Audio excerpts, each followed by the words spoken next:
दोस्तों, जिंदगी की असल खूबसूरती ये नहीं है कि आप कितने खुश हैं, बल्कि जिंदगी की असल खूबसूरती तो ये है कि दूसरे आपसे कितना खुश है।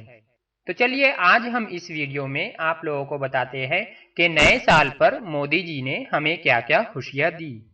उसके साथ ही आप लोगों को बताते चले कि अगर अभी तक के आपने हमारे चैनल को सब्सक्राइब नहीं किया है तो आपके वीडियोस के नीचे एक लाल बटन दिखाई दे रहा है, उसे आप प्रेस कर दीजिए और एक रिंग बटन दिखाई देगा, उसके ऊपर भी आप प्रेस कीजिए ताकि हमारी हर आने वाली वीडियोस की नोटिफिकेशन आपके मोबाइल पे और आपके मेल पे आती रहे।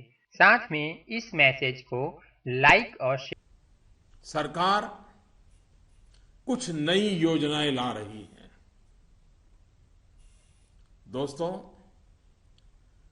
स्वतंत्रता के इतने साल बाद भी देश में लाखों गरीबों के पास अपना घर नहीं है। जब अर्थव्यवस्था में काला धन बढ़ा तो मध्यम वर्ग की पहुंच से घर भी खरीदना दूर हो गया था। गरीब, निम्न मध्यम वर्ग और मध्यम वर्ग के लोग घर खरीद सकें, इसके लिए सरकार ने कुछ बड़े फैसले लिए हैं। अब प्रधानमंत्री आवास योजना के तहत शहरों में इस वर्ग को नए घर देने के लिए 2 नई स्कीमें बनाई गई हैं। इसके तहत 2017 में घर बनाने के लिए 9 लाख रुपए तक के कर्ज पर ब्याज में 4% की छूट और 12 लाख रुपए तक के कर्ज पर ब्याज में 3% की छूट दी जाएगी। सरकार ने प्रधानमंत्री आवास योजना के तहत गांवों में बनने वाले घरों की संख्या को बढ़ा दिया है। यानी जितने घर पहले बनने वाले थे उससे 33% ज्यादा घर बनाए जाएंगे। गांवों के निम्न मध्यम वर्ग और मध्यम वर्ग के लोगों की जरूरतों को ध्यान में रखते हम एक नई योजना शुरू करने जा रहे हैं। 2017 में गांव में रहने वाले जो लोग अपने घर का निर्माण करना चाहते हैं या पुराने घर में कोई विस्तार करना चाहते हैं, 1-2 कमरे और बनाना चाहते हैं, ऊपर एक आध नई मंजिल बनाना चाहते हैं, उन्हें 2 लाख रुपए तक के ऋण में 3% ब्याज की छूट दी जाएगी।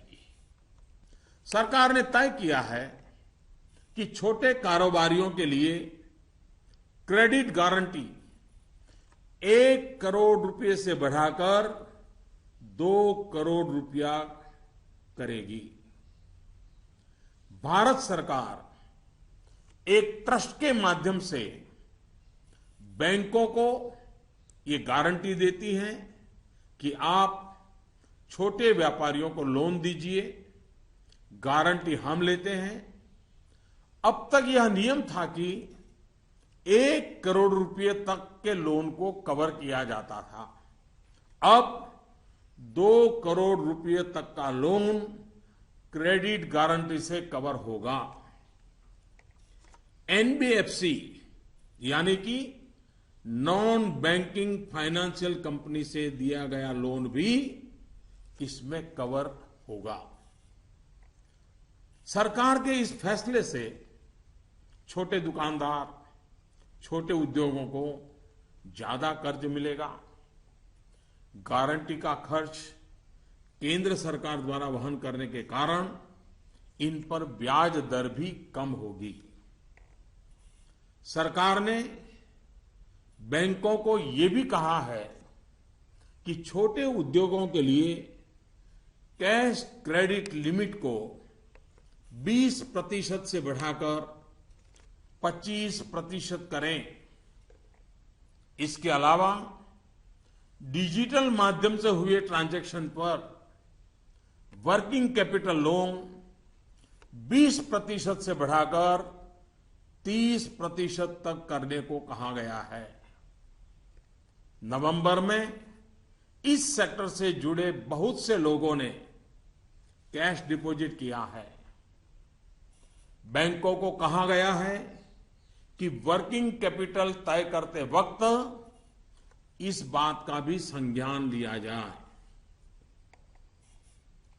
कुछ दिन पहले ही सरकार ने छोटे कारोबारियों को टैक्स में बहुत बड़ी राहत देने का भी निश्चय किया था।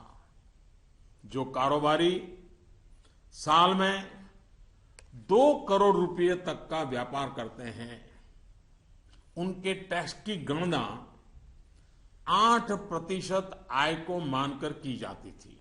अब ऐसे व्यापारी के डिजिटल लेन देन पर टैक्स की गणना 6% आय मानकर के की जाएगी। इस तरह उनका टैक्स काफी कम हो जाएगा।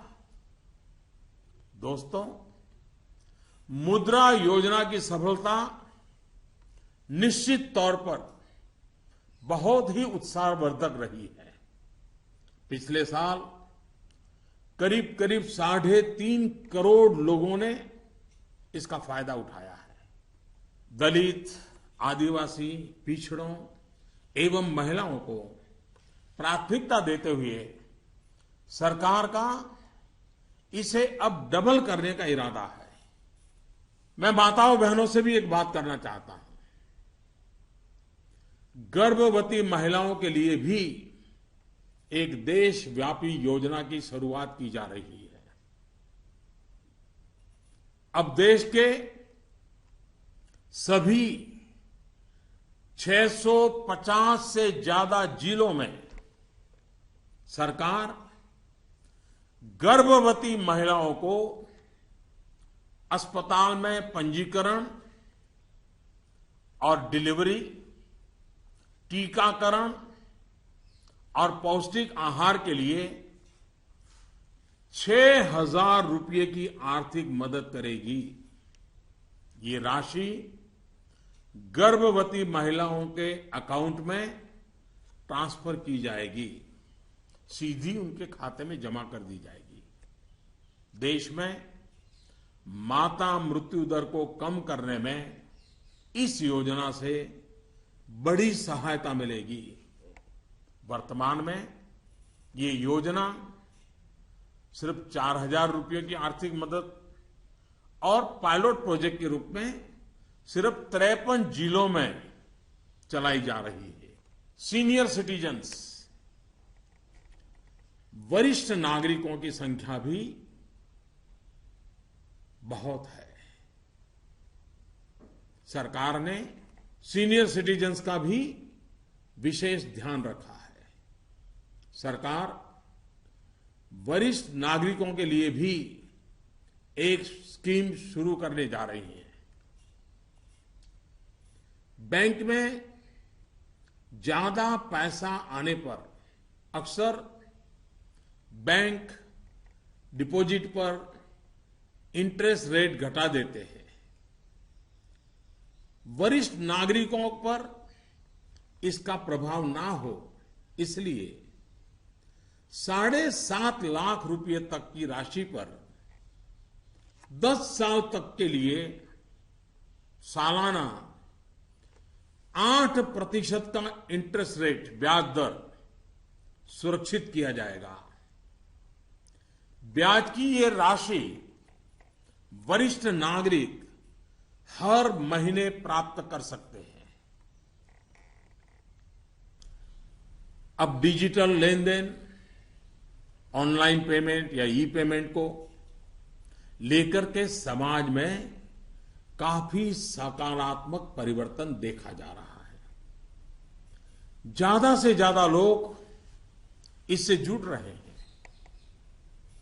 कल ही सरकार ने बाबा साहेब भीमराव अंबेडकर के नाम पर डिजिटल ट्रांजैक्शन के लिए पूरी तरह एक स्वदेशी प्लेटफॉर्म भीम लॉन्च किया है। भीम यानी भारत इंटरफेस फॉर मनी। मैं देश के युवाओं से, व्यापारी वर्ग से, किसानों से आग्रह करता हूं कि भीम से ज्यादा जुड़े। दोस्तों, बीते दिनों चारों तरफ ऐसा वातावरण बना दिया गया था कि देश की कृषि बर्बाद हो गई है। ऐसा वातावरण बनाने वालों को मेरे देश के किसानों ने करारा जवाब दिया है।